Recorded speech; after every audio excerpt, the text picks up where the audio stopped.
Welcome to a brand new series that we are just kicking off today, where I am going to interview some of my team members, the amazing dietitians that make up the RWS content and strategy team. So I really can't wait to have these talks and share with you guys like how great they are and how lucky I am to have all of them. So this is the wonderful Shannan, and I will let her introduce herself and what she does on the team. Hello, thank you for the introduction. I'm so delighted to be here with you. My name is Shannan Bergtholdt. I am a registered dietitian, and I also have a master's degree in exercise science and wellness. And I have been in and out of both the fitness and nutrition world for almost 20 years. So I've done just about everything you can think of. I actually started as an Army dietitian. And in that world, as you can imagine, you have to maintain physical fitness. And it became readily apparent that fitness needed to become a bigger part of my repertoire when I was working with soldiers.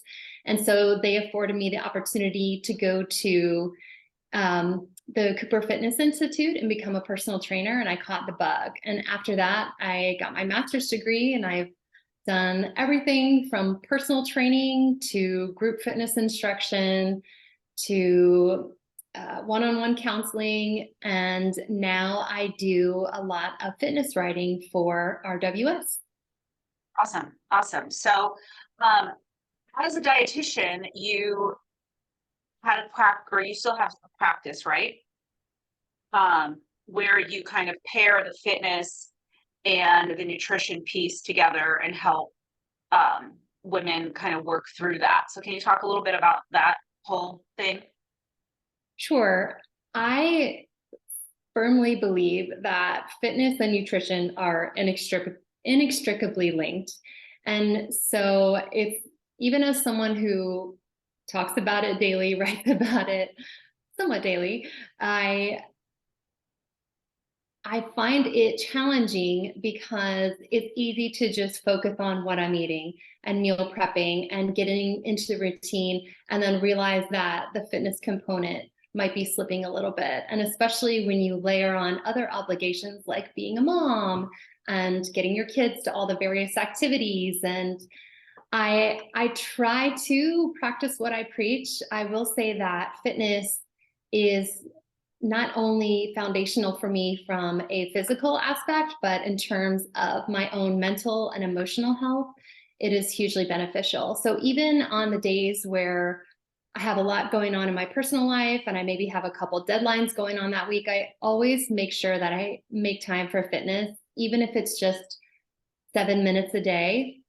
And one of the articles that I love referencing over and over, not for every article, obviously, but when I'm talking to people, I love reiterating the fact that several studies have shown that if you can get at least 8,000 steps a day, you can cut your risk for heart attack, for chronic disease, diabetes, even all-cause mortality. So dying from literally any cause by a significant amount, as little as 14%, and I've seen as much as 40%. So, and I think what feels intimidating is, especially as a practitioner, I know, okay, I need to get 150 minutes a week. Well, that might feel a bit much, but if I break it down into just daily steps, then it feels more attainable. Like maybe I can't do 8,000 steps from a single exercise session, but I can get up and go for a walk after lunch, or I can move throughout the day. And, even simple little things like parking farther away, or when the kids are at their sports practice, instead of sitting and watching them, I can do laps around the field or find little movement breaks throughout the day. Yeah, I think that it's hard when you are a writer and you're sitting there all day in front of the computer, but I have found that it's like not that difficult to get 7,000 to 8,000 steps with those types of things, like walking while the kids are doing their sports, because usually I just look at my phone, Mm-hmm. Right? Yeah. But for me, this is kind of weird. Pokemon Go really helps me walk further, because you have to walk to catch the Pokemon. And Yes. so I go around the neighborhood and I look for the Pokemon, and that's all. It's dumb to catch imaginary monsters, but But it it's keeps me fun. motivated. Yeah. And like, I'm Fun. like, well, I need to get these eggs. Like, you hatch these eggs the more you walk. And so it really motivates me, like, oh, let me go a little bit further so I can hatch this egg. Like, I'm almost there. I know. And so many people think they equate exercise with like torture, right?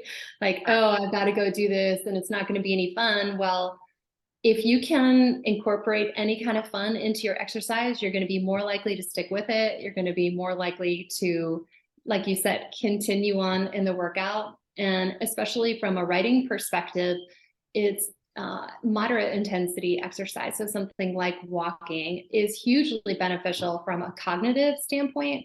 And not only does it help with like mental clarity, I find that sometimes if I'm lacking motivation, I have discipline for work, but sometimes the motivation is not there, or sometimes I'll get in my own head about a topic and I don't really know how to work out the article. I'll just go for a walk and kind of hash out that messy first draft in my head.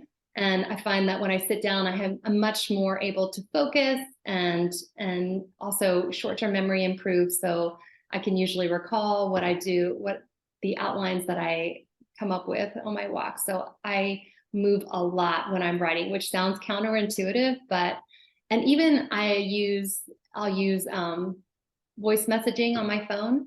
And if I think of a good topic, or especially the intros for me, I'm always like, okay, what's good and catchy? And I struggle a little bit sometimes coming up with something fresh. So it comes to me in the middle of the walk. I'm like, okay, I got it. I'll put it in my phone and then type it out later. So What do you use for like voice message on your phone to like leave the messages for yourself? Do you have something? yeah, so I do have an iPhone. I just use the voice memo app, and I know there's more advanced ones. I have put in notes. Sometimes if I'm out of practice, like I'll type out. I've done just about everything. I've sent myself emails. I've sent myself text messages, because if you do talk to text, you're like, text Shannan this brilliant intro, and you never know what it could be. And sometimes, it may not work out, but at least it helps me to just get it out and get it on paper. Because as you know, if I happen to be writing an article during a period of high stress in my life, your amygdala, the anxiety driven part, is going, going, going. And if I can just get it out onto paper, it moves it through the prefrontal cortex, it goes through, and that it's the same thing with journaling. Like when you're experiencing that, it goes through logic, reason, emotional regulation. Then when you see it on paper, you're like, okay, probably best that we didn't put that one in the draft. Or like, oh, you know what, that was pretty great. I'll go ahead and use that. But yeah, absolutely, absolutely. That's so interesting that you feel like that moves things along. I don't know if it has like their own process. I think it's real interesting to hear that. yeah. Mm-hmm. So in terms of like writing work for a dietitian who also is into fitness, like, do you think that that's a good sort of niche to look into as a dietitian who wants to be a writer, or what are your thoughts? Absolutely. And because when you look at the articles that exist sort of out on the internet, many of them are written by personal trainers or health coaches. And so, I mean, in terms of a personal training certification, there's no reason why a dietitian can't have that and can't be in that space. I think sometimes, especially starting out, you feel somewhat boxed in, like I need to stay in my nutrition lane. And and you may hear people say, oh, wherever people eat, there's a dietitian. Well, I say wherever people need health and wellness, that's where a dietitian should be. And there's no reason why you can't break into that space. And so I absolutely believe if you have the certification to back up what you're saying, or, to show that you have some sort of, legitimate training in that field, I think absolutely, because as a dietitian, we are trained to communicate, right? And so in my mind, as long as you have some expertise about that topic, we know how to translate science into action. And so I think, breaking into the fitness space is great. And not only that, you have the science background as well to assess and suss out the fitness fads and trends versus what the research is actually saying. And so I think it makes you uniquely qualified to be able to break into the fitness space. Absolutely. And it's been a real asset for clients lately.